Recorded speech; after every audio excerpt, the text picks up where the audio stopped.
Muy buenas noches. Queremos saludar a todas las personas que nos acompañan hoy en nuestro tercer día del seminario. Esperamos que estén disfrutando de las conferencias y sobre todo del intercambio de ideas.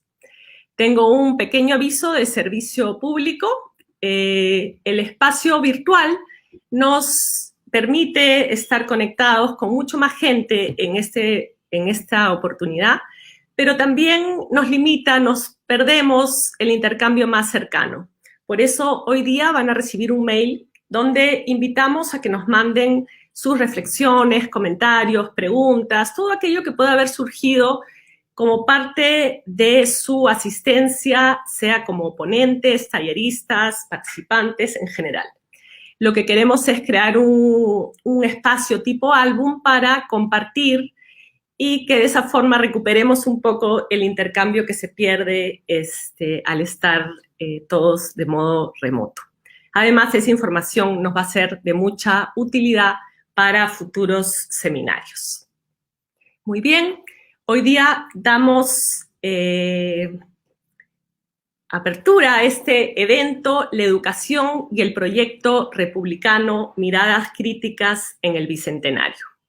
Como saben, el tema central de nuestro seminario es la segregación educativa, que aborda sus causas, sus consecuencias, tanto en términos de calidad, equidad, como para la construcción de ciudadanía. En este contexto nos pareció imprescindible incluir el tema y la reflexión de la educación en el proyecto republicano.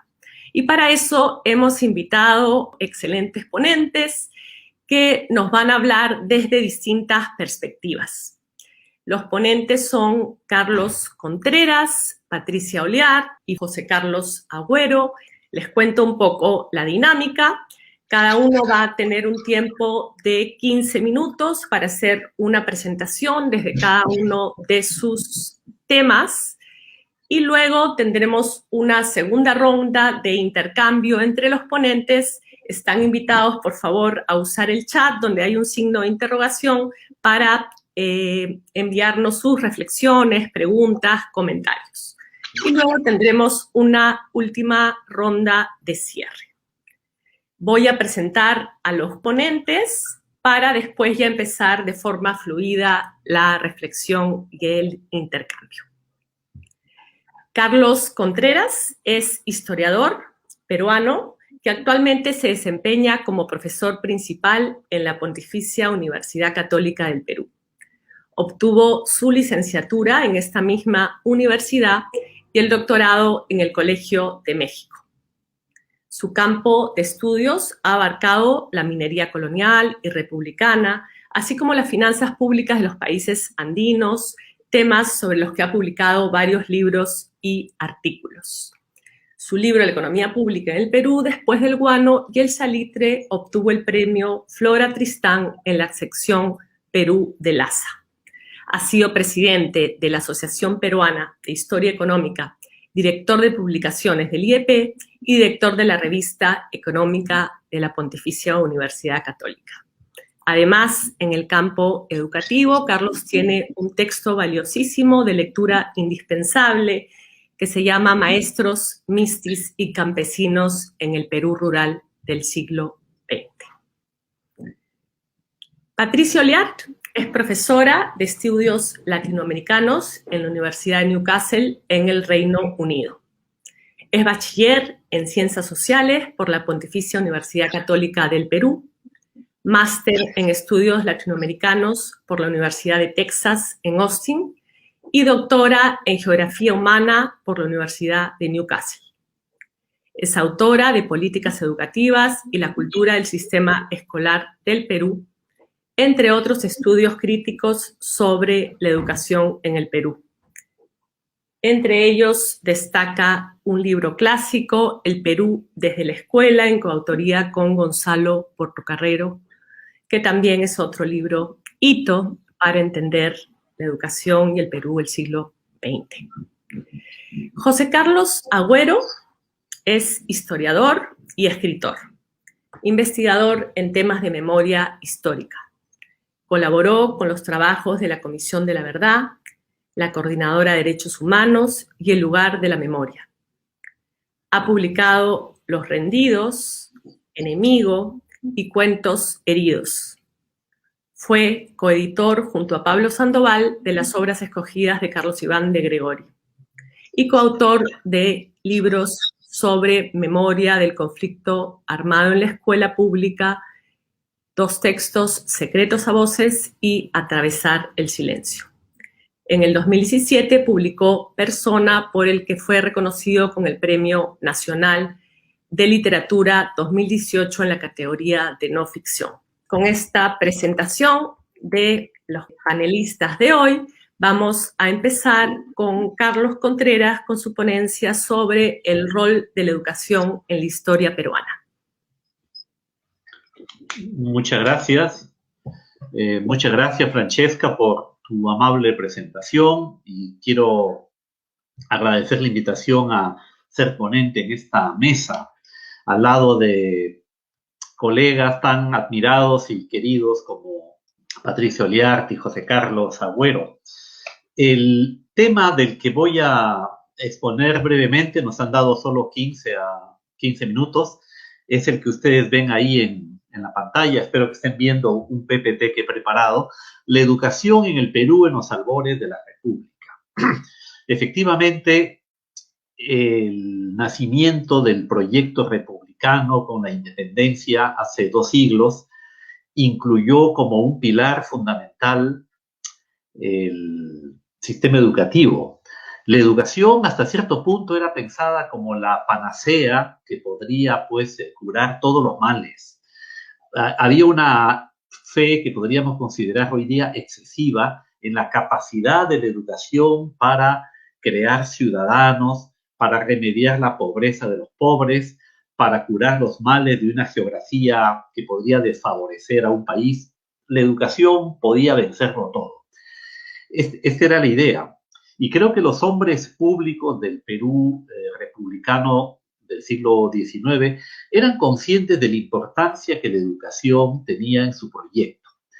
Y la pregunta, digamos, que quiero responder esta tarde es por qué, a pesar de la conciencia que ellos parecían tener de ello, lograron tan poco. En verdad podríamos calificar de fracaso o frustración el resultado del proyecto educativo peruano en el siglo XIX. En el censo de 1876, que fue el primero que hizo el Perú de manera, digamos, formal y ordenada, los analfabetos eran algo así como el 83% de la población. No tenemos el dato de cuántos analfabetos había en el momento de la independencia, pero probablemente la suma estaría entre 80 y 90, de manera que no se había progresado mucho, como pueden darse cuenta ustedes, en ese medio siglo o poco más de historia republicana.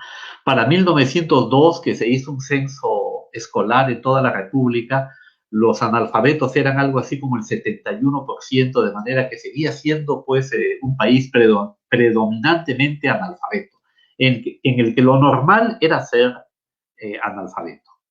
¿Por qué entonces esos resultados tan pobres? Bueno, en las primeras 2 diapositivas he puesto los hitos principales de medidas legislativas o de gobierno con los que se trató de poner en marcha el sistema educativo. Inicialmente, por ejemplo, hubo el proyecto de convertir a los conventos en escuelas y a los sacerdotes en maestros. La idea era aprovechar el capital físico y humano de la iglesia para convertir el culto a Dios, el culto religioso, en una formación educativa. Después de todo, los sacerdotes eran parte de la élite letrada de la nación. Esta medida se dictó tempranamente, ya en 1823, y fue reiterada en los años siguientes. La propia reiteración nos hace ver que no se cumplía, que era necesario volver a insistir en la ley, y en verdad no se pudo cumplir por diversas razones. Primero, el número de sacerdotes disminuyó mucho después de la independencia porque la mitad de ellos o más eran españoles y muchos emigraron a España, volvieron a su patria de origen después de la independencia, temerosos del trato que podían recibir en el Perú independiente. Y por otro lado, los conventos que quedaban con un número mínimo de religiosos eran expropiados por el Estado, secuestrados, se decía en la época. Esto debilitó las finanzas de las órdenes religiosas. Como se esperaba que las órdenes religiosas crearan escuelas gratuitas, no tuvieron los fondos económicos necesarios.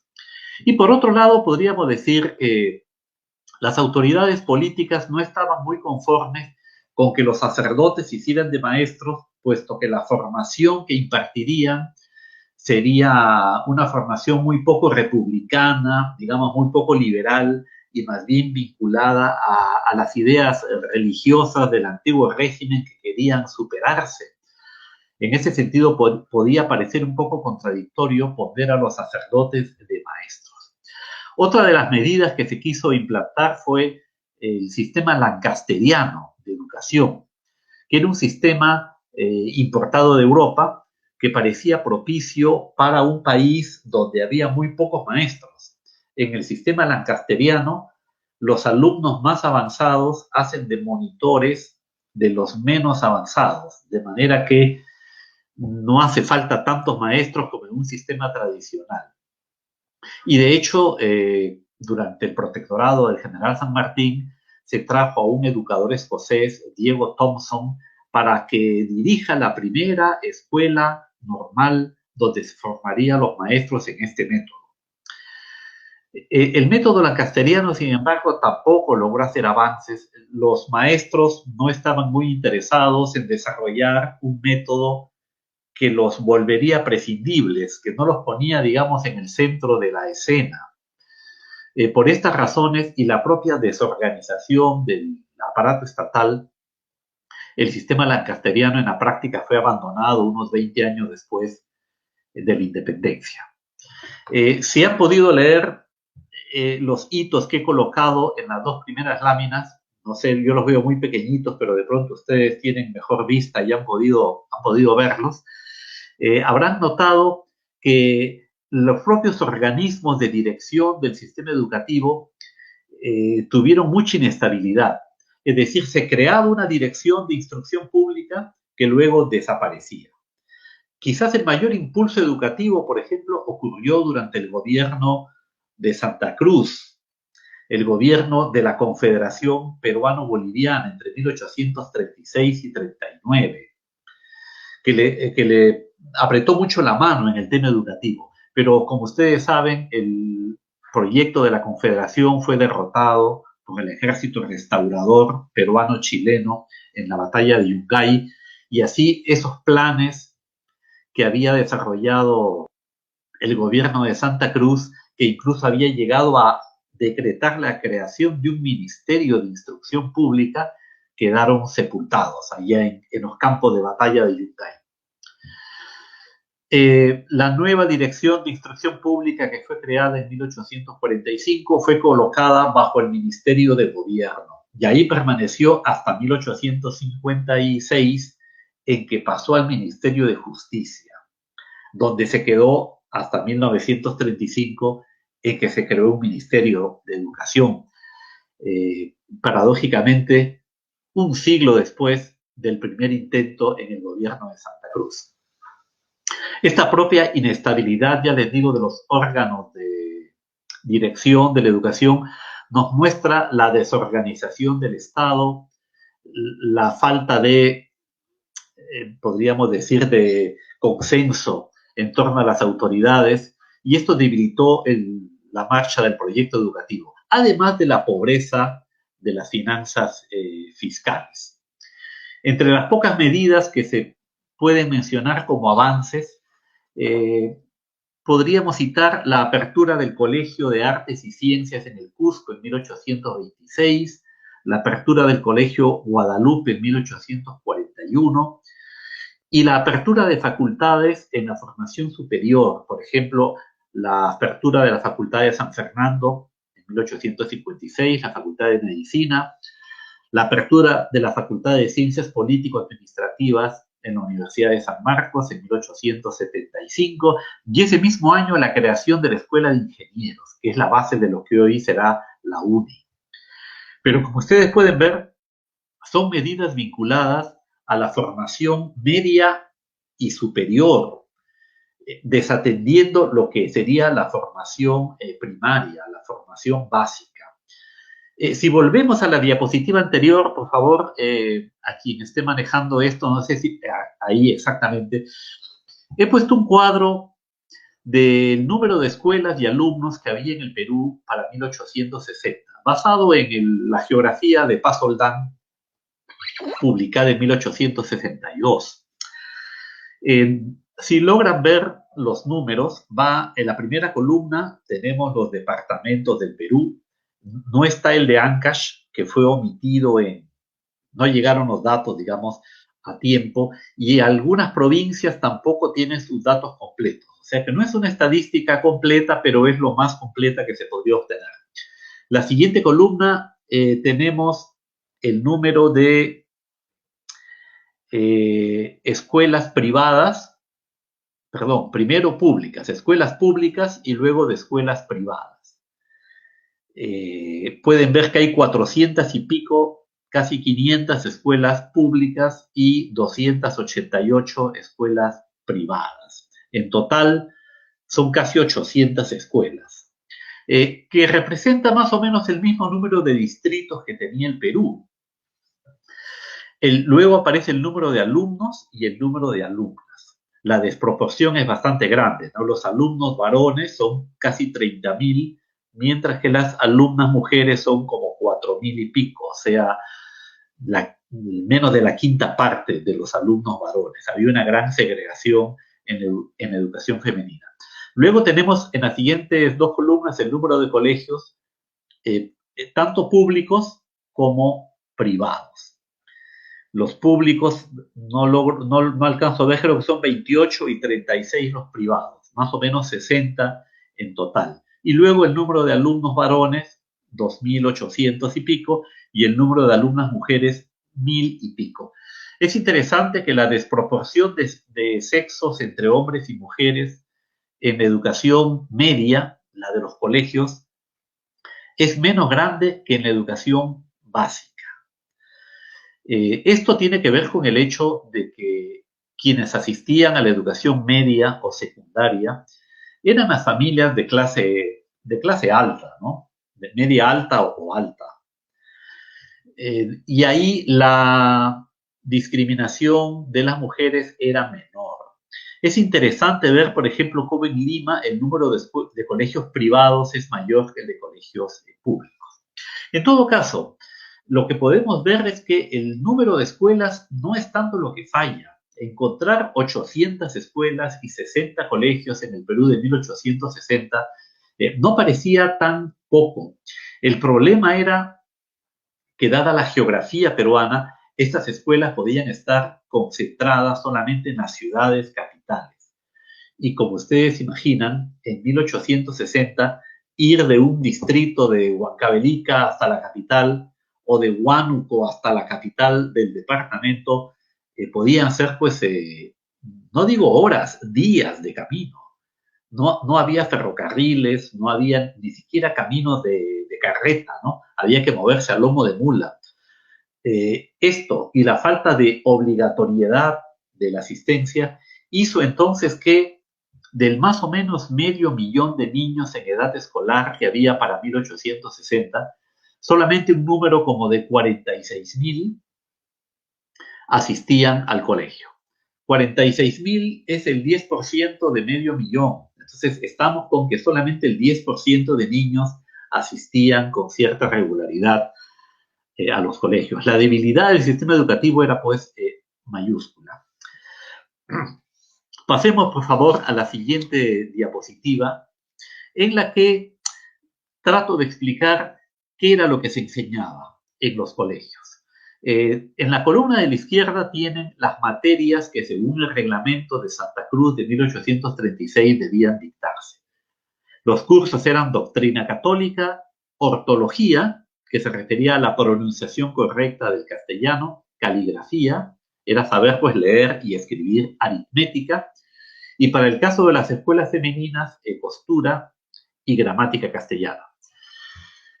Esto era porque no se esperaba que las niñas siguieran luego la educación en el siguiente nivel, y por eso se les daba gramática castellana, porque probablemente ya no irían más a la escuela. En cambio, en el caso de los varones, ellos solían pasar a las aulas de latinidad, donde se enseñaba latín y se perfeccionaba la lectura, y por eso no recibían las clases de gramática castellana en este primer nivel. A la derecha tenemos otro cuadro de los cursos que se dictaban. En este caso es un cuadro que he tomado de un trabajo de Antonio Espinosa, el historiador de la educación del siglo XIX, que publicó hace pocos años un libro sobre la escuela primaria en Lima. Y basado en un estudio de 59 escuelas en Lima, él hizo un cuadro de en cuántas de estas escuelas se dictaban los siguientes cursos. Religión en todas. O sea, ya ven ustedes que la formación religiosa era como la columna vertebral de la formación educativa. Luego venían los cursos de escritura, 44 de 59 escuelas. Luego los de aritmética. Seguía la gramática castellana, costura, que seguramente sería propia de las escuelas femeninas, latín, geografía, luego francés, inglés, dibujo, luego venía el piano, etcétera, ¿no? Pero la formación fuerte, como ustedes ven, está dominada por la religión y la lectura y la escritura. Y los libros de lectura en los que se entrenaban a los chicos eran de lecturas de índole religiosa.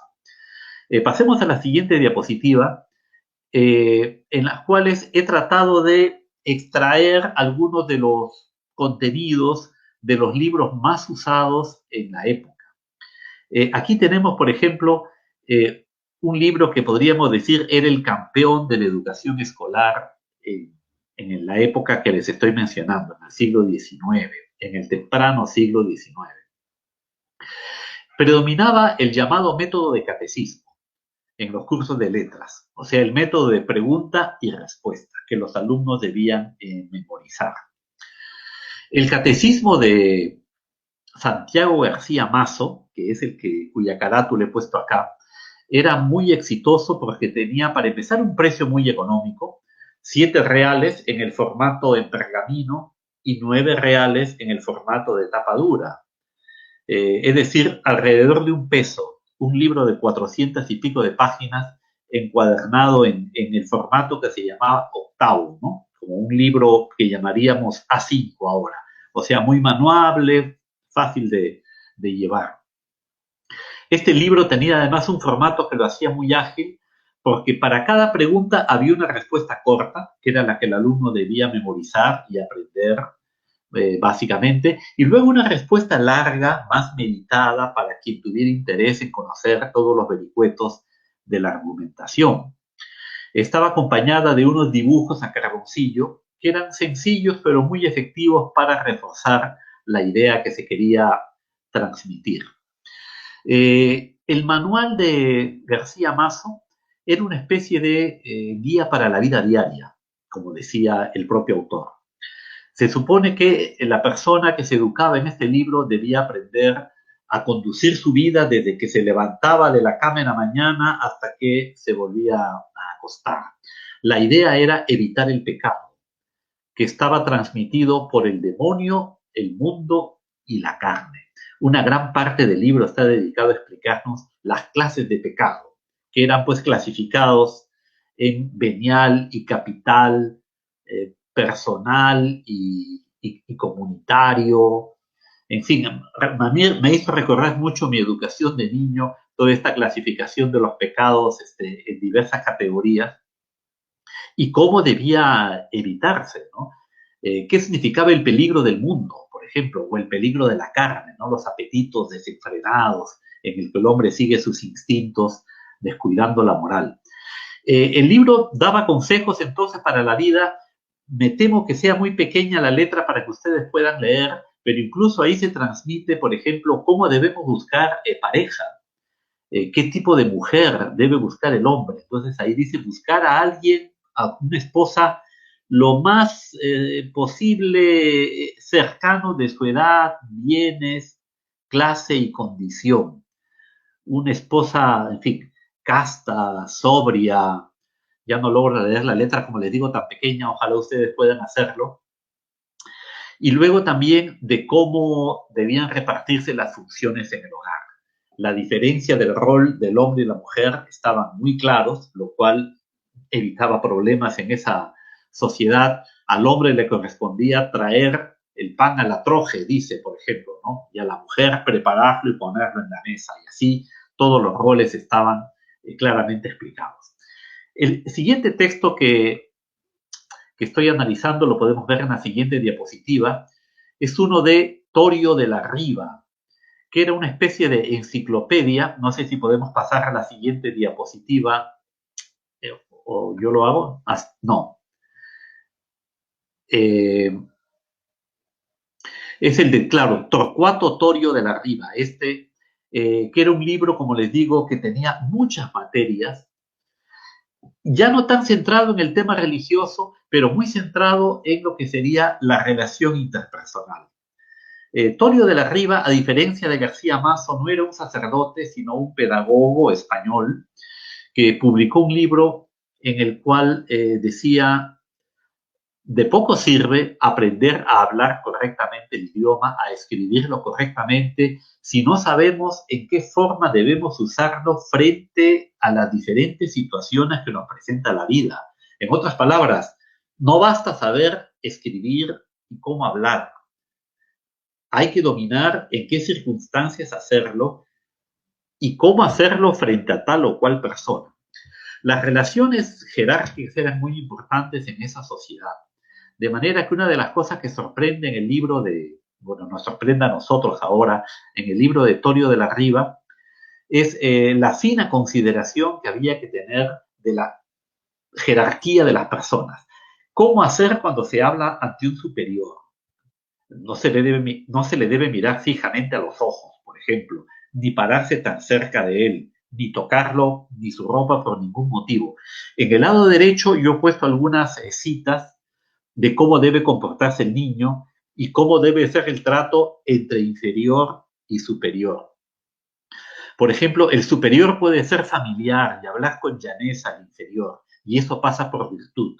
Pero si eso hace el inferior respecto del superior, eso es vulgaridad, en fin, majadería y un trato que debe evitarse. Incluso en una comunidad que podríamos llamar igualitaria, como la familia, Torio de la Riva establecía las jerarquías que indican la edad, el sexo, los cargos que se tienen. Pasemos a la siguiente imagen, en la que he puesto la carátula del libro de Torio de la Riva. Ahí tienen al lado izquierdo este libro que fue, como les digo, tan exitoso, y una página de la caligrafía en que se entrenaba. Y pasemos a la siguiente, ya para ir cerrando, que veo que el tiempo, me estoy excediendo en el tiempo, para señalar que a mediados ya del siglo XIX va a aparecer otro tipo de manuales, ya no tan centrados en educación religiosa, sino en lo que estaría más empatado con el proyecto republicano, que era la formación de una comunidad nacional. Y aparecieron así los primeros libros de texto, podríamos llamar, de geografía e historia.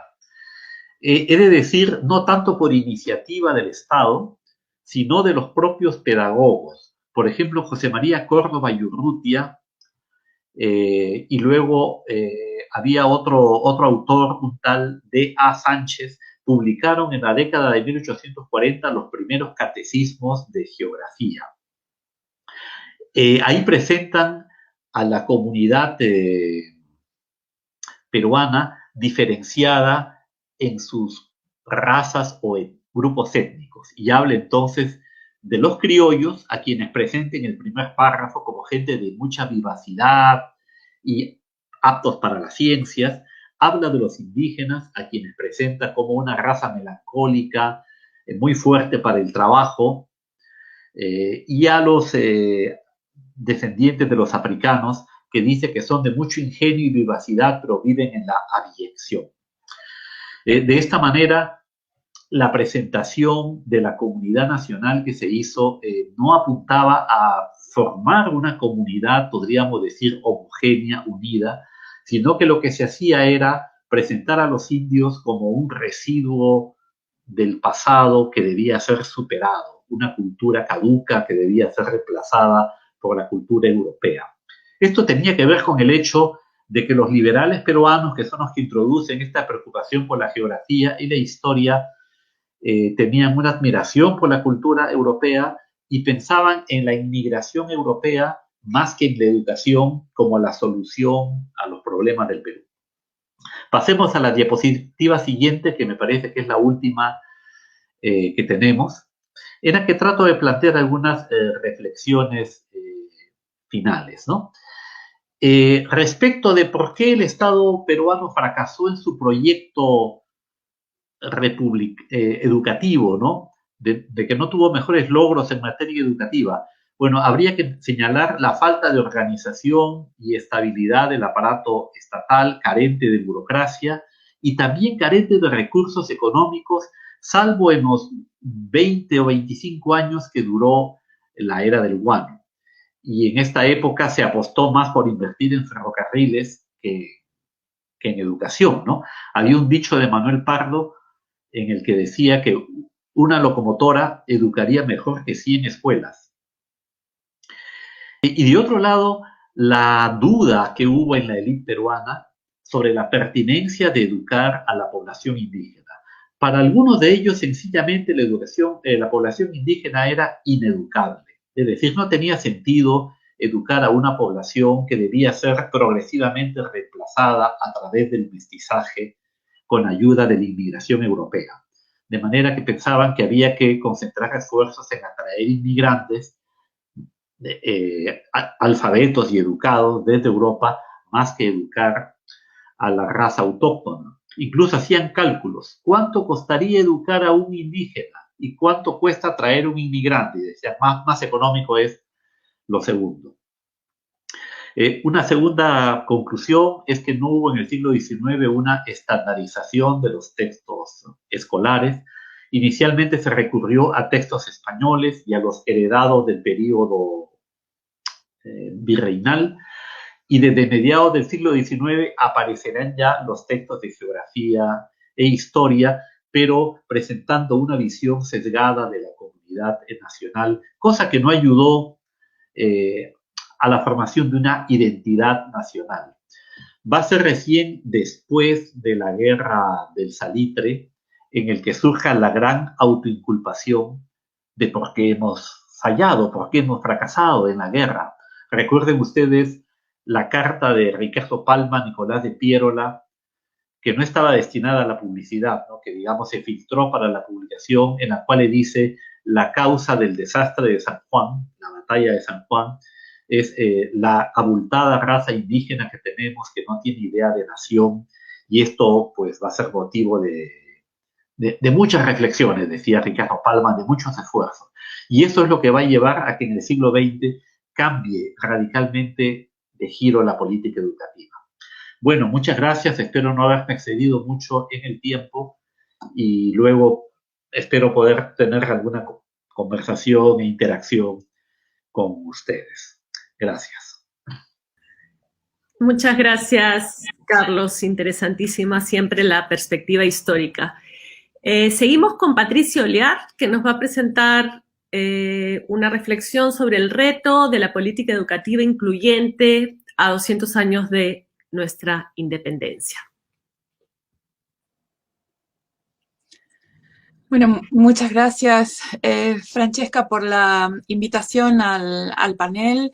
Lo mismo que Carlos, muy contenta de estar con colegas tan apreciados y para discutir algo que en realidad es bastante importante de pensar, ¿no? Porque es mucha el agua que ha corrido desde el escenario que Carlos nos ha descrito hasta nuestros tiempos, ¿no? Hace ya un tiempo que yo no me dedico a la investigación educativa, pero sí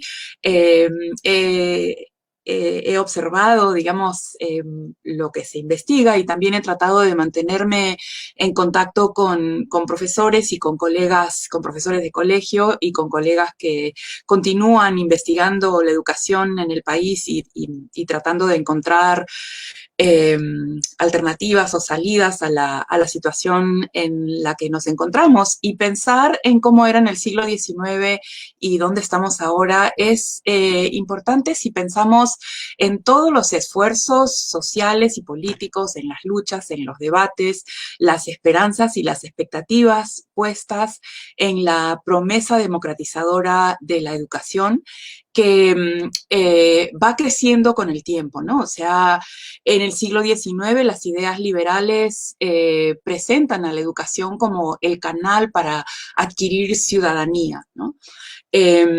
Y el problema que teníamos es que la idea de ciudadanía no estaba, digamos, en conversación con ideas sobre la igualdad. La sociedad peruana era una sociedad segmentada, lo que muchos querían era conservar, digamos, el orden social colonial, y en la práctica, el trabajo de Antonio Espinosa que Carlos comentaba, por ejemplo, muestra cómo, independientemente de las ideas y de las propuestas que se hacían para la educación, era en la práctica cotidiana donde el conservadurismo de la sociedad terminaba boicoteando los esfuerzos modernizadores de la educación, ¿no? Otro trabajo de Carlos que mencionó Francesca al comienzo, se ha encargado más bien de recuperar los esfuerzos que desde el Estado se han hecho para promover una educación que nos llevara, digamos, a una ciudadanía más democrática. Y el esfuerzo que hizo Carlos fue también para responder a otros estudios que habían mostrado más bien los esfuerzos desde abajo, digamos, por democratizar la educación, ¿no? Entonces, desde arriba, desde quienes estuvieron en el poder en el siglo XX, hubo esfuerzos por aumentar la cobertura de la educación, terminar con el analfabetismo como una forma de integrar a la población en el proceso de construir nación y ciudadanía. Pero la promesa democratizadora de la educación fue también intensamente abrazada por poblaciones rurales y de pobres urbanos para acceder a esa ciudadanía, pero también para acceder a la movilidad social, que es en el fondo uno de las principales promesas, digamos, de la educación, ¿no? Entonces, tenemos que principalmente en el siglo XX, han habido desde el Estado y desde abajo intentos por acceder a la educación, pero siempre hay que tener en cuenta la segmentación social y, por otro lado, el carácter contradictorio de la educación, porque así como la educación iguala, la educación también distingue, ¿no? Y entonces se convierte en una aspiración que a la vez que desde abajo, digamos, se busca para subir, una vez que se logra ese ascenso social o educativo, la idea es mantener esa diferencia, ¿no? Entonces, este carácter contradictorio de la educación, que a la vez que ofrece igualar, también ofrece la garantía de la distinción y el ascenso, preña, digamos, la lucha por una educación democrática, ¿no? Y lucha en el sentido de que muchas veces han habido esfuerzos desde el Estado por democratizar la educación que son boicoteados cotidianamente en la práctica educativa, ¿no? Entonces, esa es una cosa que quería poner sobre la mesa para reflexionarla, ¿no? Que ya es bastante comentada, digamos, pero que siempre es interesante traer a colación, porque la educación no son solamente los proyectos, no son solamente los contenidos, ¿no? La escuela, las instituciones educativas son instituciones donde se ejerce poder, donde cotidianamente se refuerzan, se reproducen diferencias sociales, sociales, ¿no? Y esta es una cosa que es importante recordar y tener en cuenta. Otra cosa que quería también señalar para el siglo XX es saber o reflexionar sobre dónde empieza el desastre que tenemos ahora, ¿no? En lo que es sobre todo la calidad de la educación. Y creo que ya hemos logrado, digamos, con la revisión histórica de la historia educativa, ¿no? en el siglo XX, que este problema comienza en los años 50 y 60, cuando hay un momento de bonanza económica en donde el sistema educativo crece exponencialmente, la matrícula se multiplica tanto para la primaria como para la secundaria, aparecen más colegios, pero no hay los profesores, o sea, la formación docente no crece a la misma velocidad a la que crece la población escolar, ¿no? Y allí comienza un deterioro importante de la calidad que se ofrece en la educación pública. Por ejemplo, con aulas saturadas, que en los años 60 llegan hasta 60 alumnos por clase, ¿no? Se empieza a construir colegios con la idea de que ningún alumno se quede fuera, pero la saturación de alumnos en las aulas, el lento avance, digamos, en la formación docente genera un siguiente problema, y es la utilización de las expectativas de la población en la educación como argumento que se usa políticamente para las elecciones de crear centros de formación docente por todas partes, sin necesariamente tener la calidad necesaria, ¿no? O la certificación necesaria en el tipo de credenciales que se otorgan. Y entonces tenemos títulos de docentes firmados a nombre de la nación que en realidad no se corresponden con las necesidades educativas del país, ¿no? Y entonces ocurre que con esta inflación, digamos, de oferta educativa, se estanca la posibilidad de que la educación iguale a las personas, ¿no? Este impulso para la movilidad social que representó por cerca de 40 años, en el presente se ha detenido, ¿no? Y se ha detenido no solamente por razones que tienen que ver con la calidad de la educación, sino también con su relevancia, con el carácter segmentado de la educación y con las pocas posibilidades en el mercado laboral para insertarse, digamos, como una formación deficiente, ¿no? Entonces, es importante defender los logros que tenemos en términos de cobertura, pero es una traición, digamos, a toda la lucha que ha significado alcanzar ese nivel si es que no se resuelve el problema de la calidad educativa, ¿no? Y creo que allí hemos estado un poco atascados buscando la manera de hacer esto, ¿no? Y ha habido, desde mi punto de vista, una suerte de divorcio muy grande entre el trabajo que se ha hecho desde los especialistas, digamos, en el ministerio por formular alternativas y las posibilidades concretas de implementar, evaluar, seguir el efecto de estas modificaciones que además han sido constantes y para los maestros percibidas muchas veces como erráticas, ¿no? Entonces, allí hay un retraso, digamos, y un problema que antes de la pandemia ya sabíamos que estaban allí, pero la situación de la emergencia sanitaria ha hecho evidente para todos problemas que hace mucho reclaman urgente atención, ¿no? Y voy a enumerar algunos que a mí me parece que son importantes, ¿no? Uno es la precariedad en las estructuras del servicio educativo, que tienen que ver con algo que también mencionaba Carlos, que es el aislamiento. Se ha logrado, digamos, tener en números y en teoría, digamos, una cobertura bastante alta, de modo que prácticamente el 96-97% de los niños en edad escolar pueden teóricamente matricularse en una escuela. Otra cosa es que efectivamente esa educación o el certificado que reciben corresponda con lo que se supone que tendrían que saber. Pero es importante tener esto en cuenta, ¿no? Existe la cobertura, pero los problemas de aislamiento, de segmentación, de pobreza educativa se mantienen, ¿no? Tal vez el ejemplo más dramático que la pandemia puso sobre la mesa es el de la brecha digital, ¿no? Que dejó fuera a muchos alumnos en el mundo entero y en nuestro país también. Otra cosa que la pandemia ha hecho evidente y sobre lo que hay que reflexionar es el rol social de las escuelas, ¿no?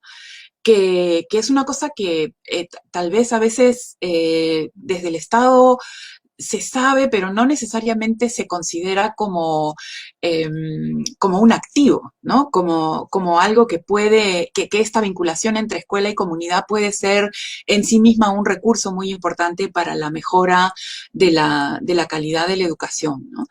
Eh, la, la pandemia ha visto, por ejemplo, la fortaleza de muchas escuelas y de las comunidades para responder a los desafíos que una situación como esta ha planteado y el afán tan profundo, ¿no? de las comunidades de mantener este vínculo con esta institución tan querida y tan importante que es la escuela. Y yo creo que eso es una cosa que hay que tener en cuenta también para pensar en el futuro, ¿no?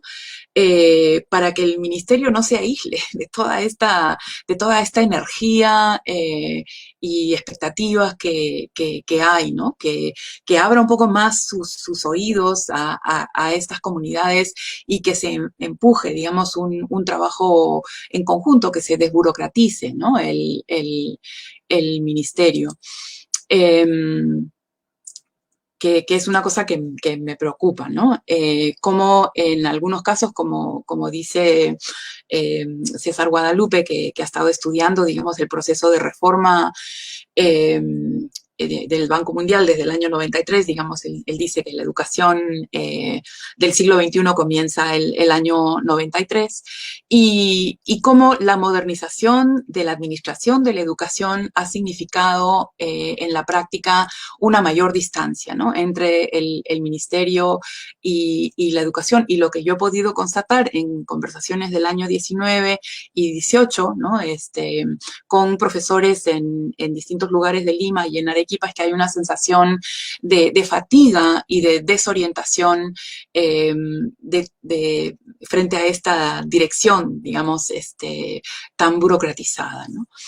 El otro tema que es bien importante de señalar es que estamos viendo en las cifras una mejora lenta, pero aparentemente sostenida en la educación primaria, pero esta mejora no logra llegar a la secundaria, ¿no? Tenemos una secundaria muy pobre y yo creo que la manera en la que se evalúa esa pobreza y el rendimiento de los estudiantes no lleva a indagar y a pensar en cómo mejorar esta pobreza, ¿no?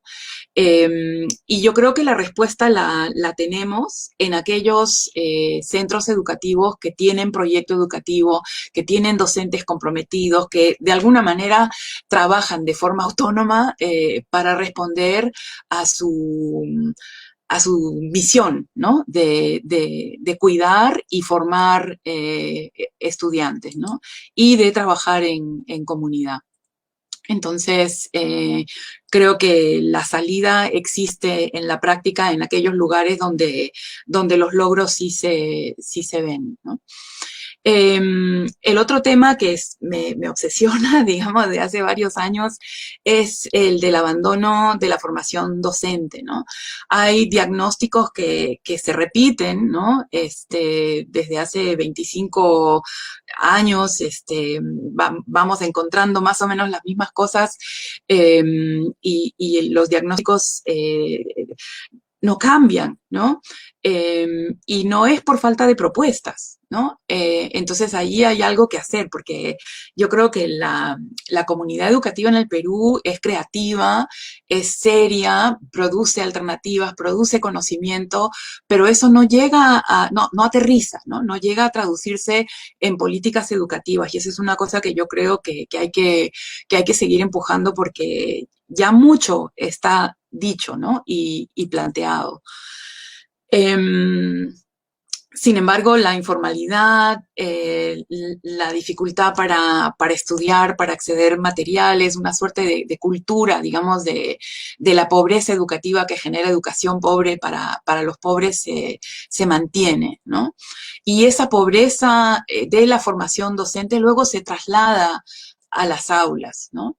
Entonces, también otra vez pensando en la autonomía y en la manera en que no hay que esperar que desde el Estado se resuelvan las cosas, porque puede tomar mucho tiempo, creo que un impulso que puede venir desde abajo también con el acceso a la conectividad, a las bibliotecas virtuales, a los webinars, más y más docentes en la práctica terminan siendo autodidactas, ¿no?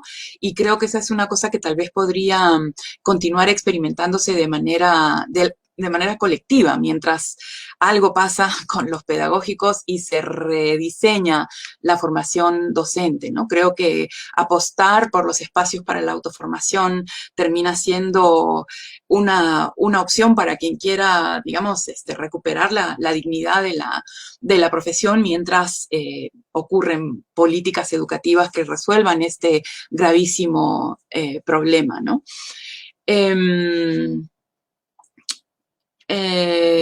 Otra cosa que quería señalar que la pandemia ha hecho evidente, pero que también ya la conocíamos y la sabíamos, es la experiencia cotidiana de la corrupción chiquita en el aparato del Estado, ¿no?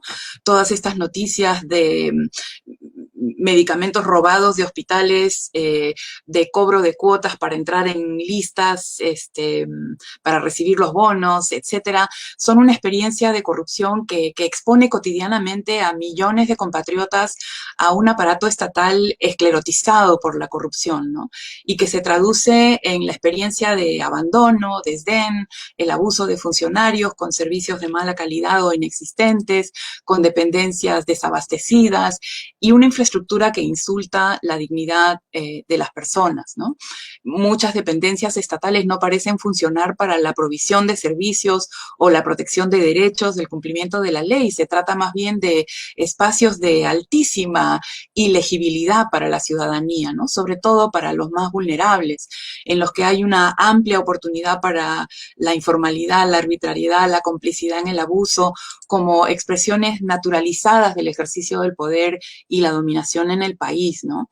Y esta pedagogía de la corrupción, que la encontramos en el sistema de salud, en el sistema educativo, en el poder judicial, nos enseña cuál es el lugar que tenemos para el Estado, para esos funcionarios en la ventanilla o en el escritorio con los que estamos tratando, ¿no? Y a través de estos funcionarios y funcionarias de todo orden, el Estado nos interpela de manera diferenciada para la implementación de normas o el ejercicio de la autoridad técnica, administrando la vulnerabilidad de las personas según su apariencia física o la percepción de nuestra condición social, ¿no?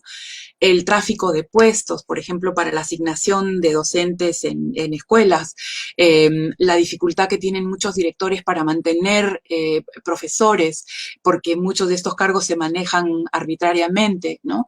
Este tráfico de puestos, de bienes e influencias que se practican en el aparato estatal del Perú en beneficio propio y para favorecer a parientes, amigos, allegados o gente que te pague por ese servicio, naturaliza la necesidad de tener contactos en sus dependencias como condición necesaria para la obtención de servicios o para resolver cualquier problema. Y entonces todos entramos en la lógica corrupta que durante la pandemia ha definido para muchas personas situaciones de vida o muerte, ¿no? Esa corrupción toca al sistema educativo, a los maestros, a los padres de familia, a los estudiantes, y nos educa a todos en una relación con el Estado que tiene que cambiar, ¿no? Y eso es algo que tiene que estar muy presente en la agenda política de la educación y en general, ¿no? De la relación del Estado con la población. Finalmente, otro desafío que me parece muy importante es el de recuperar la relevancia de la educación escolar, ¿no? Nunca va a ser excesiva la preocupación por tener una escuela que desarrolle valores ciudadanos, que eduque a los niños y niñas en la equidad o en el desarrollo de una sexualidad sana. También es urgente que tengamos una versión consensuada sobre el conflicto armado interno, de sus causas, de cómo ocurrió, que se haga cargo de la historia que dio origen a la violencia como algo generado por nuestra propia sociedad. Pero hay otros retos también urgentes, ¿no? Como la educación con sentido de lugar, ¿no? El de la escuela como un espacio para el reconocimiento y la incorporación de los conocimientos diversos que todo el mundo trae, que supuestamente es uno de los principios del constructivismo, pero que en la práctica no se da, ¿no? Cómo hacernos cargo desde la escuela del cambio climático, ¿no? Revisar la desaparición tenemos que revisar la desaparición de asignaturas con contenidos específicos que se han ido disolviendo para convertirse más bien en modalidades para el desarrollo de habilidades, pero el constructivismo como propuesta pedagógica tiene éxito en contextos más o menos igualitarios, de clase media, y donde el acceso a recursos es compartido. Pero buscar que los alumnos hagan sus propios descubrimientos con un profesor que no tiene la información o el manejo de recursos para posibilitar y capturar esos descubrimientos cuando existen, al final se convierte en una gestualidad vacía, ¿no? Y creo que es importante recuperar contenidos. Creo que algo que ha ido ocurriendo es este vaciamiento de contenidos en el aula, ¿no? Pero que felizmente hay posibilidades de rellenar otra vez con esfuerzos tal vez autónomos mientras las cosas se componen en el ministerio, ¿no? Historias locales de la colonización, del Perú prehispánico, de las rebeliones locales reconstruidas en las bibliotecas locales, por ejemplo, promovidas por docentes, ¿no? Rellenar de contenido las clases de geografía con una educación que le permita a los alumnos saber cómo va a afectar a su región el cambio climático, ¿no? Entonces, ver formas de promover, procesar, construir información de manera enriquecedora, ¿no?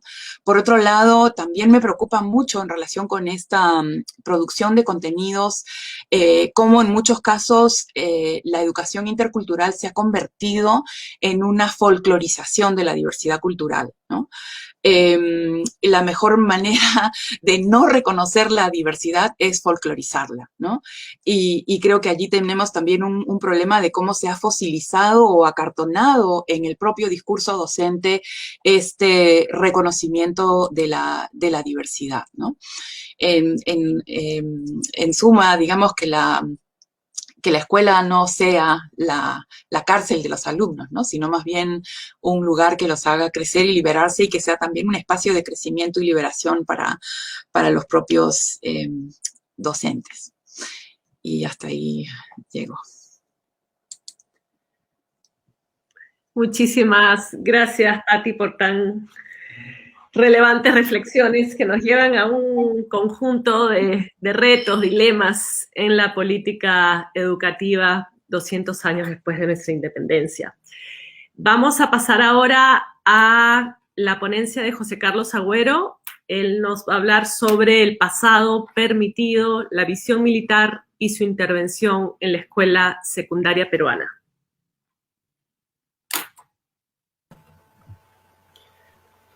Buenas noches con todos y todas.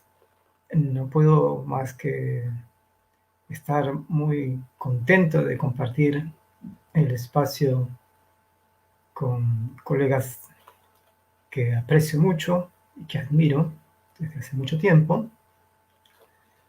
Y habiéndolos escuchado con mucha atención en estos minutos, dar un panorama tan interesante y de larga duración sobre la realidad educativa, los procesos educativos en el país, yo voy a dar una entrada de más mediano plazo, concentrándome sobre todo en la problemática que plantea para la educación escolar pública el hacerse cargo, justamente como decía hace un momento Patricia, de los procesos históricos que son controversiales, o más bien vergüenzas nacionales que tienen que, o plantean retos para su incorporación dentro de los procesos educativos. A ver, un profesor, Pedro Castillo, está muy posiblemente a punto de ser presidente de la República. Pero no es cualquier profesor, es un profesor de izquierda, marcado perfil progresista, con posiblemente vínculos a posiciones más radicales de la tradición de la izquierda, y que se presenta además en la competencia actual desde esa identidad. No está haciendo ninguna performance para evitarlo. Él es un profesor rural además, del norte del país, de la Sierra Norte, de Chota. Se rodea de, o su red principal de apoyo para haber llegado a esta segunda vuelta electoral han sido los profesores, o por lo menos parece que eso ha sido, y tampoco oculta su perfil ideológico. No es una posición aviesa, no está intentando engañar a nadie, tampoco podría, porque es un actor gremial muy conocido desde hace años, donde ha expresado pues su perfil, ¿no?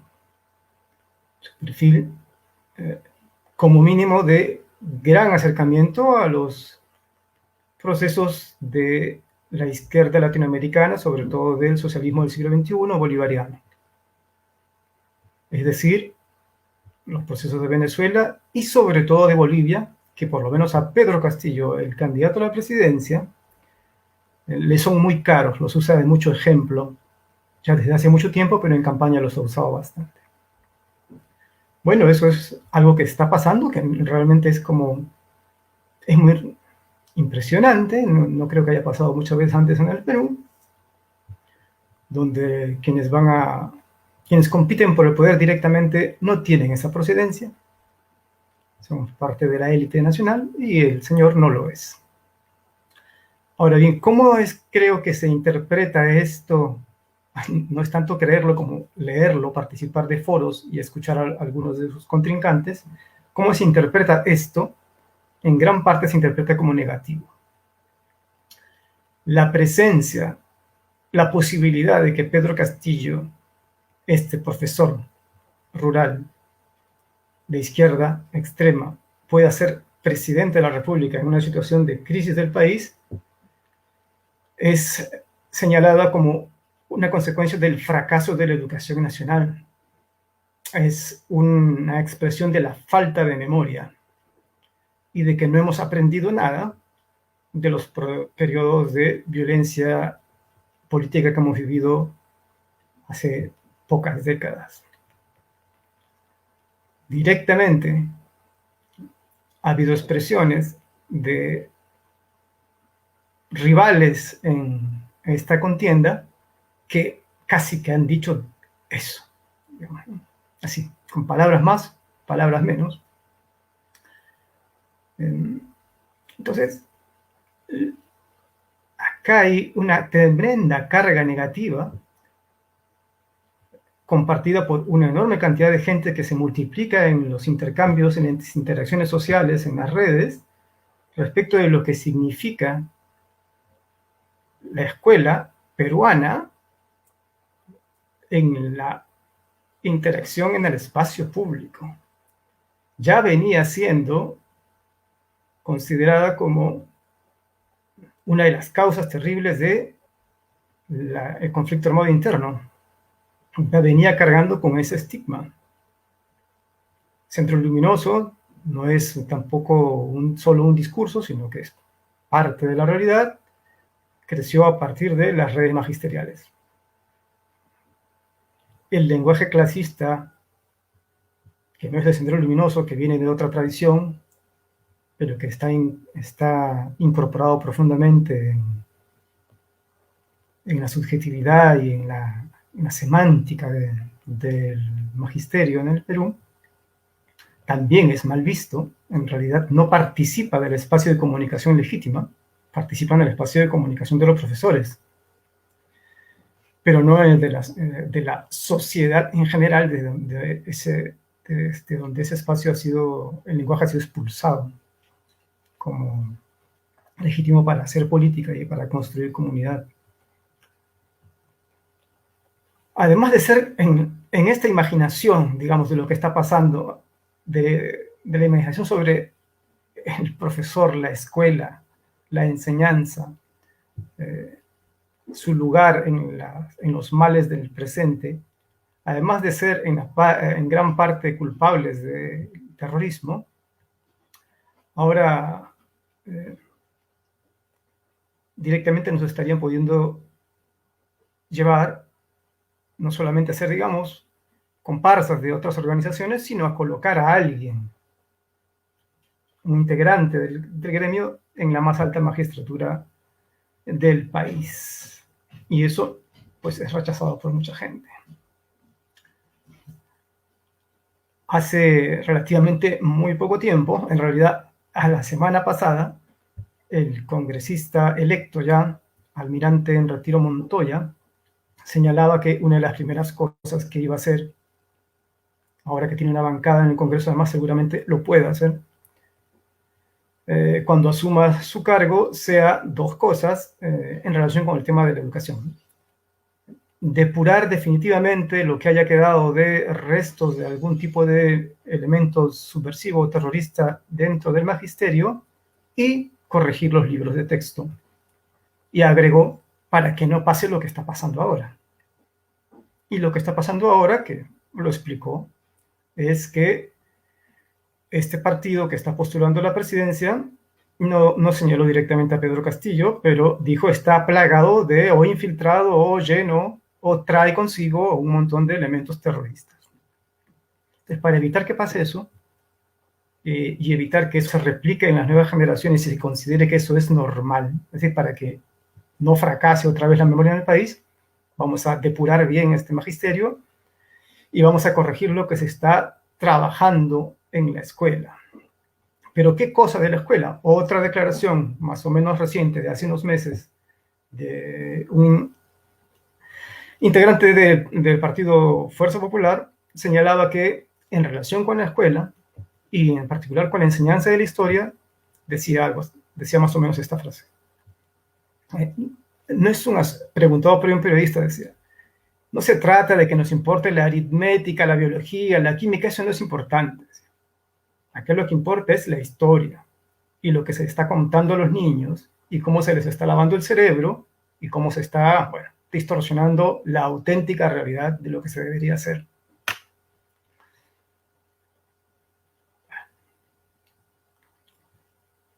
Lo que está diciendo, voy a traducirlo a una cuestión un poco más elaborada para rápidamente pasar a mi siguiente punto, es que, claro que la escuela es importante. Ahora, hay una visión compartida ahora, por lo menos por sectores conservadores, ahora, no son pocos los sectores conservadores, de que es peligrosa, es decir, de que detrás de la educación hay un peligro. Ahora, no de cualquiera de los componentes de la educación. Como decía este señor congresista, no la aritmética, no la biología, no la química, sino las narraciones, ¿no? La narrativa que se transmite en algunos componentes de la educación secundaria. Se refiere a los de lo que antes llamábamos historia y cívica, ¿no? Y que ahora tienen nombres parecidos a esos. ¿Qué hacer ante eso? Bueno, ellos la tienen bastante clara, ¿no? Corregir, para eliminar todo este peligro que la escuela ha generado. Si quizá para algunas mentes muy conservadoras en el Perú, en el siglo XIX y inclusive en el siglo XX, la educación podría ser en efecto algo negativo, en tanto democratizaba algo que no era necesario democratizar. Acá no se trata de que, ya no se trata solamente de que es la educación en general, sino alguno de esos elementos que hacen que se convierta en un elemento a la larga tan peligroso que puede llevarnos hacia el comunismo.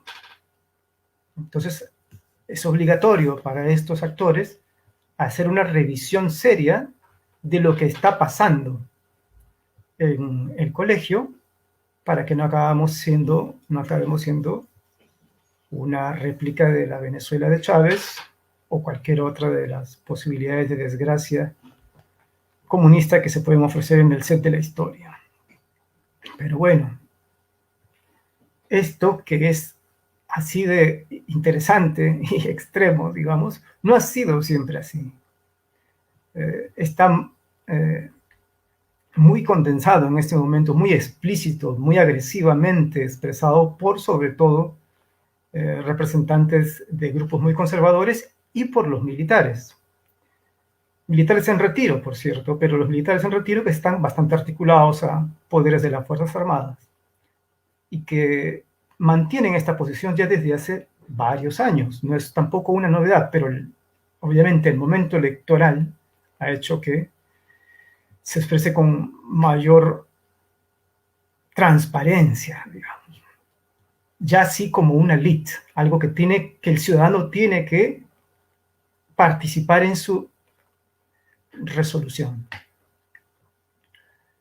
Es muy curioso esto, podríamos leerlo en términos de gran retroceso, ¿no? Pero, digamos, dejemos de lado nuestras interpretaciones y primero demos cuenta del momento, ¿no? Es obvio que por más que hayan muchos debates en los cuales han participado colegas en todo el mundo respecto de la pérdida de la función social de la historia, parece que a los actores sociales reales en algunos países, en particular en el nuestro, la historia les importa todavía muchísimo. Y parece que siempre importó, o por lo menos, como nos comentaba hasta en la primera intervención Carlos Contreras de modo brillante, sobre todo importa luego de la guerra con Chile. Los objetivos detrás del trabajo en historia, de la incorporación de la asignatura y su larga evolución en nuestra historia republicana hasta llegar a este momento tan tenso, han sido más o menos constantes, por lo menos en lo que yo he podido revisar a partir de los libros de texto. Básicamente hay variaciones, hay pluralidad en torno de cómo se aplican estas intenciones, estos objetivos, pero yo diría que básicamente son tres que se mantienen estables a lo largo del tiempo, y es lograr cohesión social, formar un sujeto político y dar herramientas a este sujeto para que entienda el mundo que habita. Así de generales. Van cambiando sus expresiones conforme pasan las décadas. Mi revisión, la que rápidamente voy a dar en 5 minutos, se ha centrado sobre todo a partir de la década del 60. Y ahí, hasta la actualidad, y una primera cosa que quiero, no me da tiempo para mostrar las fuentes, digamos, que son muy simpáticas de leer, pero digamos así para compartir algunas de las conclusiones, y es que podría pensarse un poco contraintuitivamente que hoy debería ser el presente debería ser menos dogmático, menos unívoco, más abierto que el pasado, que es más tradicional, se supone. Y sin embargo, no es así, o no parece que fuera así a partir de la revisión de los libros que se usaban en la escuela. Hay evidentemente una evolución que lleva a posiciones cada vez más críticas conforme avanza también la ciencia pedagógica y cómo se va plasmando en los currículos, a la vez se expresa en los libros. Pero podemos constatar que hay una oferta diversa desde los años 60 para acá y una pluralidad de voces en los libros más referenciales de historia que se utilizaban en la secundaria peruana de quinto de secundaria. Por ejemplo, un libro que por lo menos hasta mi generación utilizaba siempre, porque era muy barato, estaba en todos lados, uno lo podía conseguir de segunda, el famoso Historia del Perú de Gustavo Pons Musso, muy tradicional, ponía al inicio de su texto esto, ¿no? que en realidad es un fragmento de la Historia en el Perú de José de la Riva Agüero, de 1910. Entonces es una visión muy tradicional, pero decía esto, ¿no? La estrecha relación entre la historia y el patriotismo es evidencia tal que constituye un lugar común. Pero no hay cosa más necesaria que repetir de vez en cuando estos lugares comunes de fecundidad moral eterna. La patria es una creación histórica. Supone no solo la cooperación de todos los compatriotas contemporáneos, sino la mancomunidad de todas las generaciones sucesivas. Mucho se ha hablado y se habla con loable propósito de formar el alma nacional. En el fondo eso tiene que significar, antes que nada, sin una vana frase, el fomento y la popularización de la historia patria, depositaria y maestra de la tradición del país y verdadera creadora de la historia colectiva. Al cumplir supremos fines nacionales, está pues destinada a la historia en el Perú. Eso es, o sea, no es una casualidad que Pons Musso utilice ese fragmento de Riva Agüero en el prólogo de la edición del 60 de su libro. Está expresando cuál es el sentido que él le da a la instrucción y lo que espera que pase en el alumnado, ¿no? Básicamente que se eduque en los valores muy tradicionales del patriotismo. Pero solamente unos pocos años más allá, ahí nomás, va a convivir ese libro, porque ese libro tiene una larga duración, una larga historia de vida. No son libros que duran 2 o 3 años a disposición de los estudiantes. Son long sellers, pues, ¿no? Historia del Perú de Daniel Valcárcel, de Carlos Daniel Valcárcel, que es de fines de los 70, plantea también en su introducción que este libro y la enseñanza de la historia se orientará a proporcionar una visión contemporánea, comparada y selectiva de los principales acontecimientos, provocando en el estudiante una visión actual y una adhesión positiva de modernidad y cambio que elimine el influjo de supervivencias retrógradas. Al estudiante le dice, debes continuar conociendo el Perú, tu patria, peruanizarte y saber valorizarla por una acertada comparación con lo sucedido en otros países y épocas, y sigue, ¿no? No es lo mismo que Pons Musso, ¿no? Hay una idea más progresista, la idea de peruanizarse en sí misma es más liberal, pero coexisten perdón, acá tengo otra cita que quiero mencionar rapidito. Años después, Castillo Morales también dirá en otro, estos son los libros de mucha referencia, ¿no? Los que todos hemos usado, Castillo Morales, Pons Musso, Elías Toledo, Escuela Nueva, en fin, los que fueron los libros de uso referencial hasta antes de que el Estado sacara estas ediciones más técnicas y que ha empezado a distribuir sobre todo desde hace unos 20 años. Bueno, lo que decía Castillo Morales, publicado en el 86, era y hemos empezado porque justo el ejercicio de la libertad política pugnamos por salir del estado de dependencia económica, por dejar atrás la órbita del subdesarrollo, iniciar el despegue hacia el proceso de industrialización y explotación de nuestras propias materias primas en base a nuestros recursos y capacidad tecnológica. La historia es la historia y ante ella no podemos cerrar los ojos. disciplina ejemplificante por excelencia.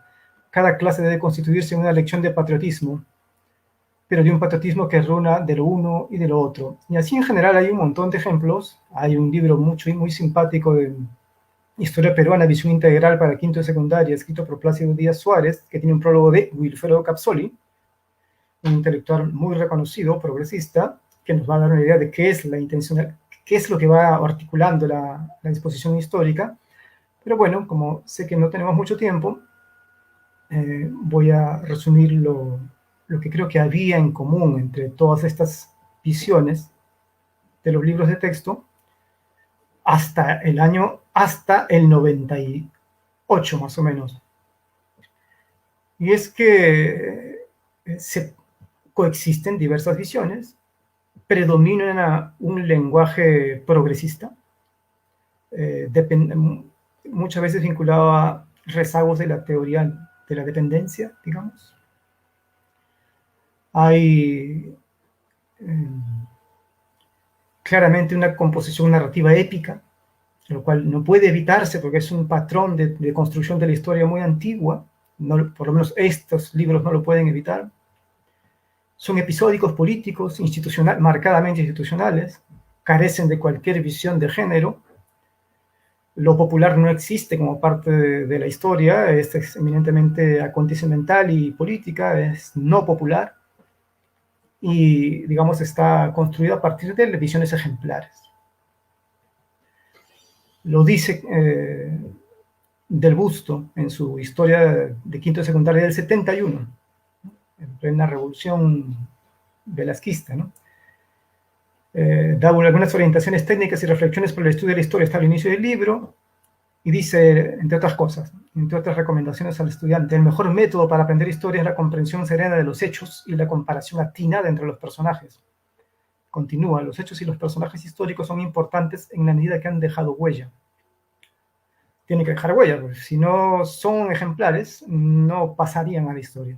La historia nos muestra lo bueno y lo malo del pasado, lo malo para rechazarlo y evitarlo, y lo bueno para evitarlo, o aún mejor, para superarlo. Todos estos son marcos de narración. Coinciden y acá está el punto interesante. Termino, espero cerrar con esto pronto. Coinciden todos con cierta manera de narrar donde se reflejan valores militares de tutela. Hay valores muy conservadores respecto de la patria, pero no hay una adhesión mecánica a los valores épicos de narración ni a la tutela de la que las Fuerzas Armadas quieren imponer hoy en el sistema educativo, en la enseñanza de la historia en el sistema educativo. Hay una coincidencia en cuanto al género narrativo, pero no en cuanto a los contenidos, y hay diversidad de opiniones.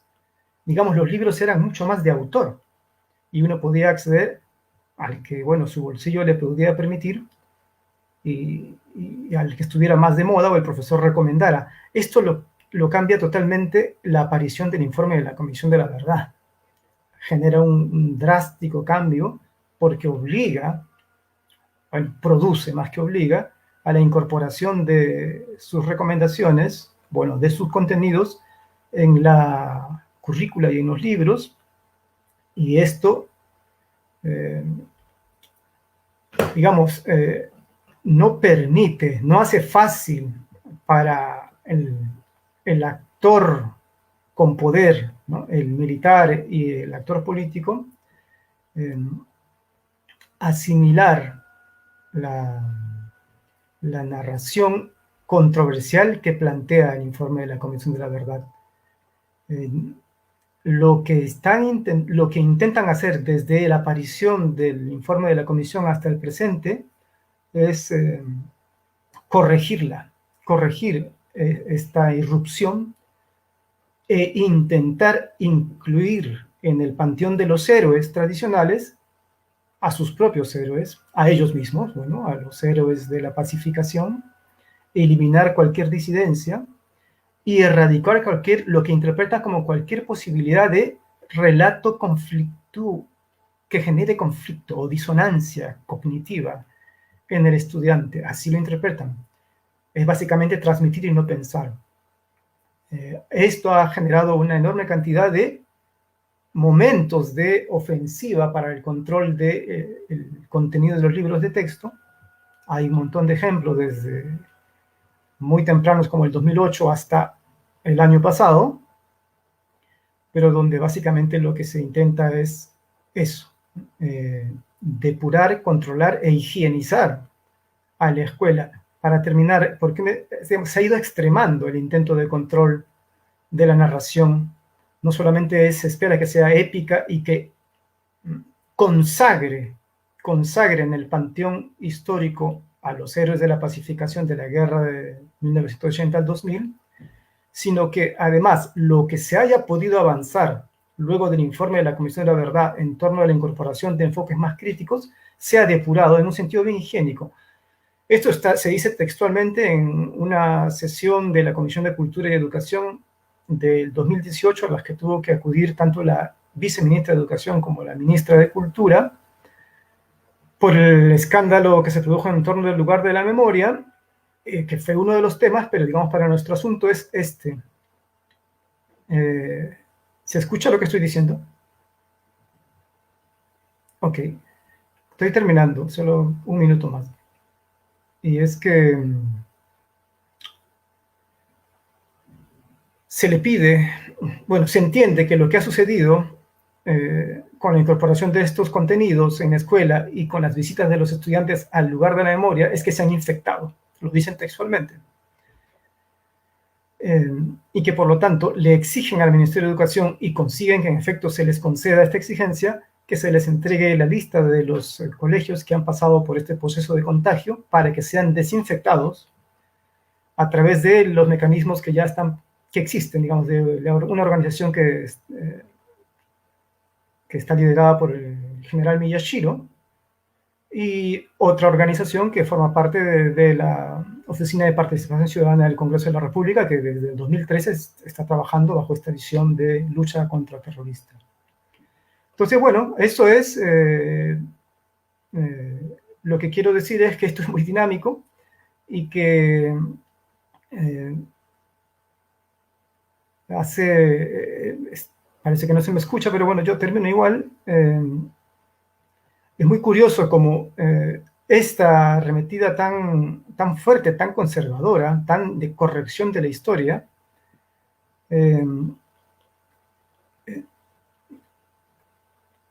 es mucho más, es inédita en realidad, es inédita. No se condice ni siquiera con visiones muy tradicionalistas de la visión del rol, de la función de la historia en la escuela pública, y que bastante bien harían en recuperar esta tradición los conservadores peruanos. Leo esta cita para terminar, del Busto, ¿no? Del Busto, en el 70. Dice: alumno, amigo, crea, no repitas, sé original, no imites. Esta es la clave para llegar a ser un hombre culto. Ten presente que hombre culto no es el que sabe, sino el que sabe para qué sabe. Ya sabiendo lo que debes saber, aplicarás ese conocimiento en bien de este Perú, que tanto necesita de tu esfuerzo. Trabajando o estudiando, colaborarás con el engrandecimiento del Perú. Lo importante es hacer algo por la patria nuestra, y tú lo harás como el mejor. De ese modo se beneficiarán también la provincia que te vio crecer, la aldea en que naciste y las manos que mecieron tu cuna. Muy distinto al mensaje que hoy vemos que comparten,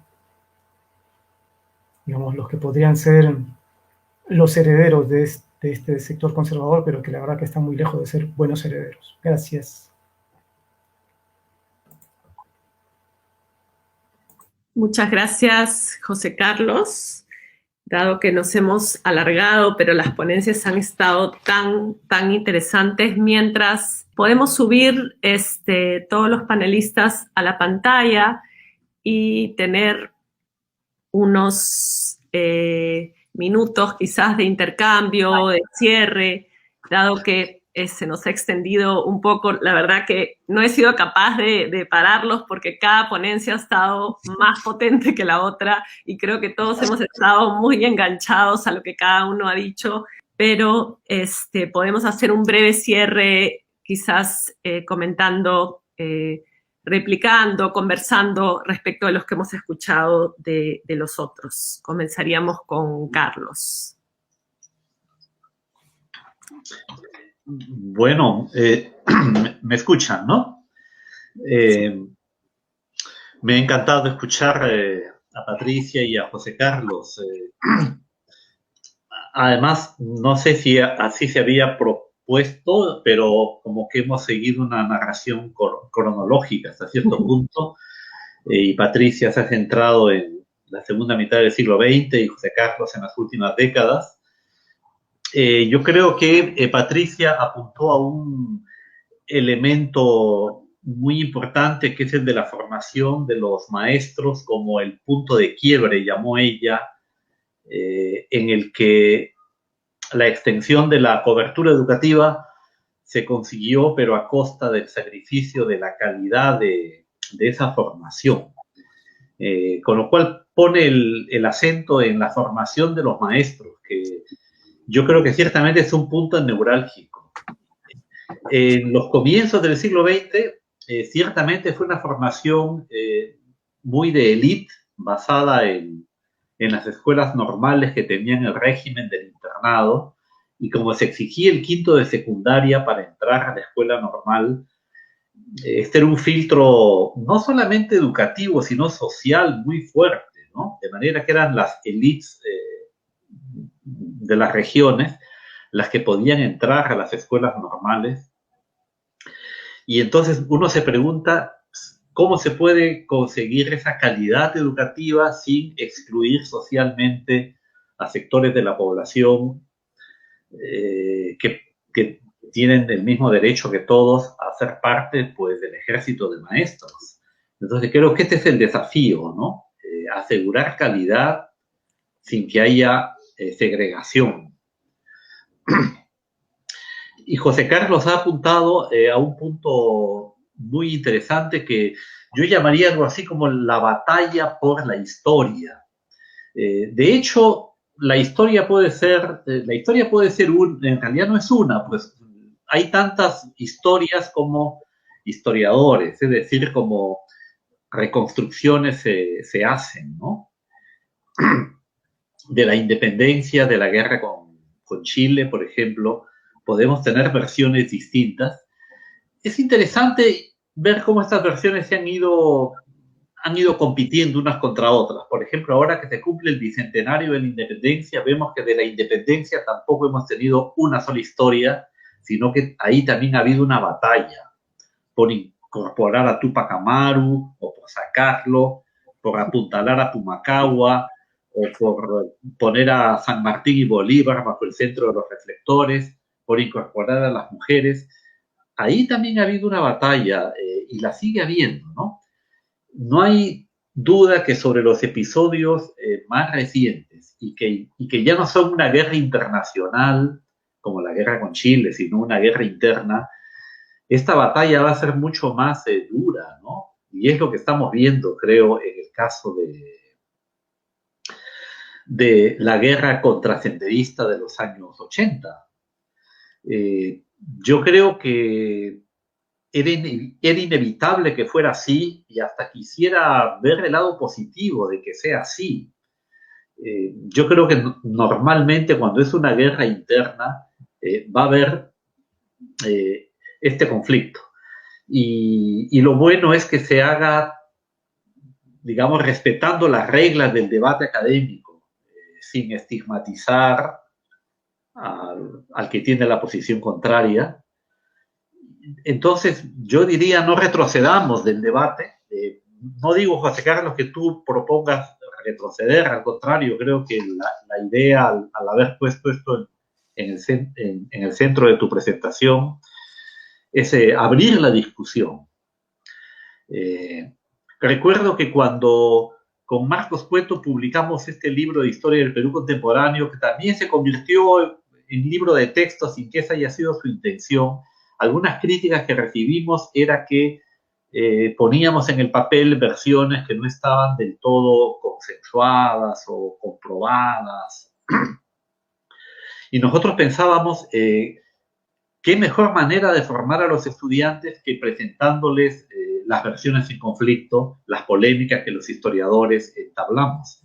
Y yo creo que eso es lo que deberíamos tratar de hacer con estas versiones en conflicto, ¿no? Exponer la polémica, no ocultarla, y promover el debate de los propios estudiantes sobre lo ocurrido. Bueno, estas son las primeras reflexiones que se me vienen como comentarios. Gracias, Carlos. Vamos a hacer estas reflexiones ya, las finales, dada la hora. Pasaríamos a las reflexiones de Patti. Sí. Recogiendo un poco lo que acaba de decir Carlos en relación con el momento en el que estamos, ¿no? José Carlos comenzaba, bueno, mencionando la candidatura de Castillo y la manera en la que esto remece muchas percepciones, precisamente por ese desprecio que hay por el tipo de educación que finalmente es la que el país le está ofreciendo a una gran mayoría de personas. Y como decía, este carácter contradictorio de la educación que a la vez que iguala, también distingue, ¿no? Y esa distinción sirve para marcar y reforzar diferencias. Creo que el escenario que tenemos ahora y la tirria, digamos, que genera el castellano de Castillo en muchas personas, tiene todo que ver con esa historia, ¿no? Y creo que es muy, muy interesante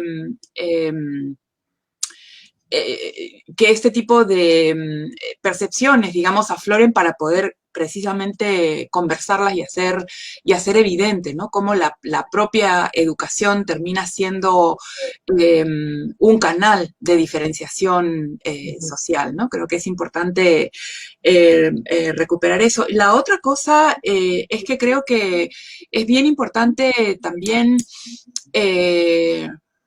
recuperar el lugar que tiene la educación escolar para procesar memoria, ¿no? Y creo que es importante todo este trabajo, digamos, de la comunidad de derechos humanos en todos los países donde han habido conflictos, que es el tema no solamente de recuperar los hechos, o sea, de producir investigación histórica, sino también de hacerse cargo de cómo hacer sentido de eso que pasó, ¿no? De cómo instalarlo, como dice Steve Stern hablando de Chile, en las mentes y en los corazones, ¿no? Y asumiendo que eso es una batalla.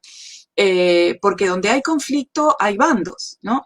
Y cada uno va a tener la idea de la legitimidad de su acción. Y por otro lado están quienes estábamos en medio, digamos, del fuego cruzado tratando de entender lo que ocurrió.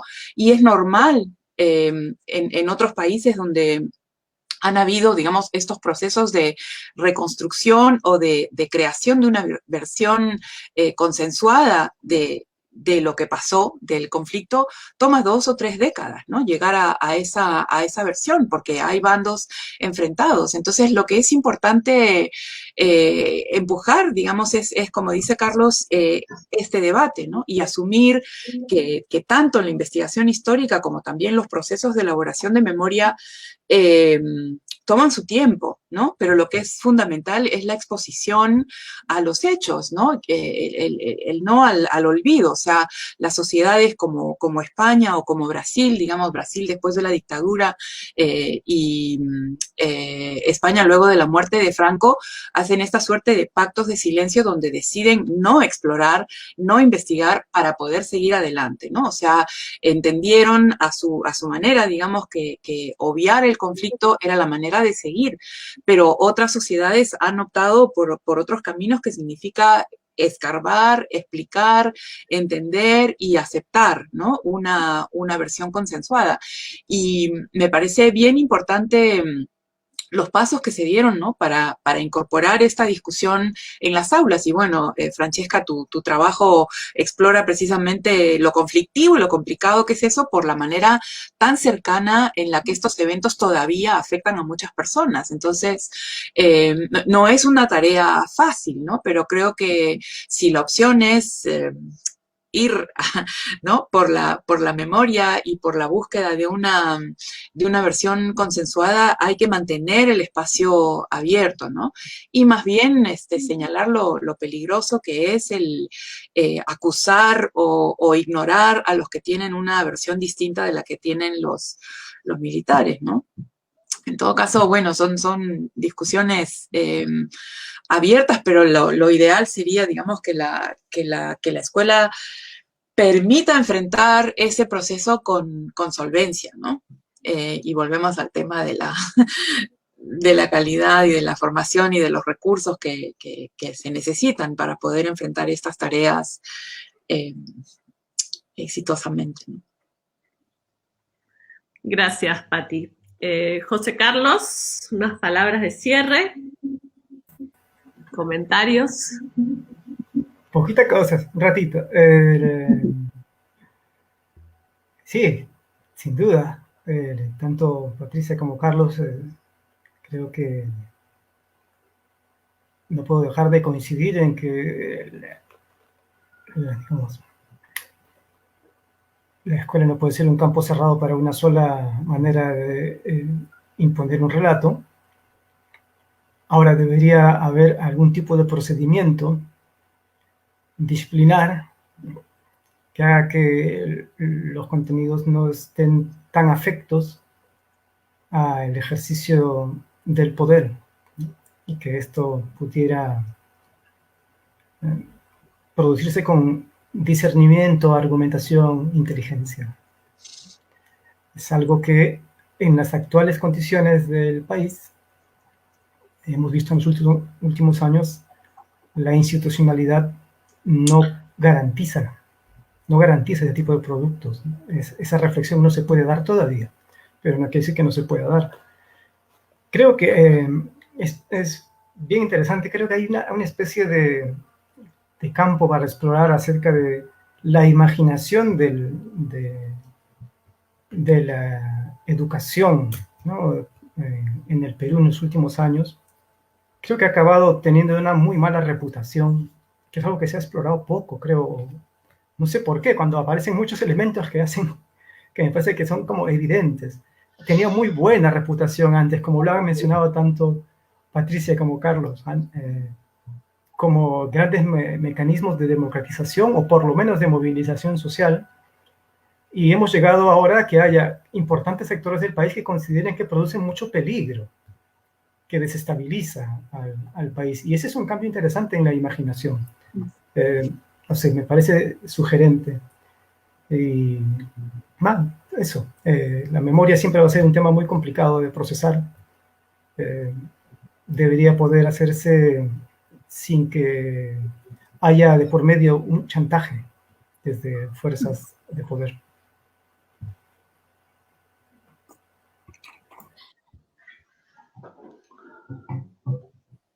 Bueno, no me queda más que agradecerles enormemente su participación en este evento. Este evento lo hemos organizado desde el Instituto de Estudios Peruanos y la idea era justamente dar esta mirada histórica y retomar estos temas que han sido, bueno, redundando históricamente relegados, ¿no? Y hemos visto en la discusión, en la reflexión, algunas continuidades en términos de un Estado desorganizado, ¿no? Que a veces las intenciones no alcanzan, ¿no? No alcanzan para llevar a cabo lo que se implementa. Poblaciones históricamente desplazadas, ¿no?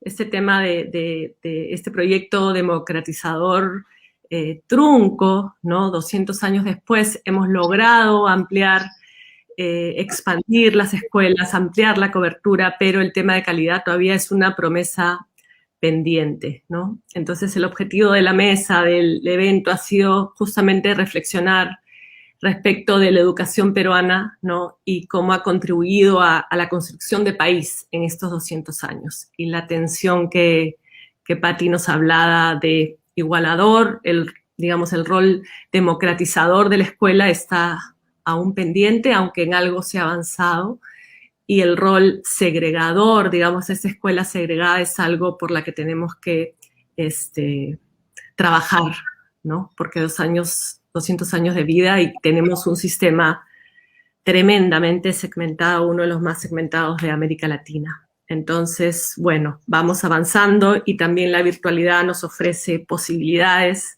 Patti también nos ha hablado de la posibilidad de que los docentes también tomen en acción las posibilidades de autoeducarse, ¿no? Entonces, siempre hay un lado, la pandemia nos pone ante una situación muy difícil, nos ha mostrado la desigualdad más descarnada, digamos, en el sistema educativo, pero también nos puede ofrecer quizás algunas posibilidades si logramos acceder, expandir la conectividad, ¿no?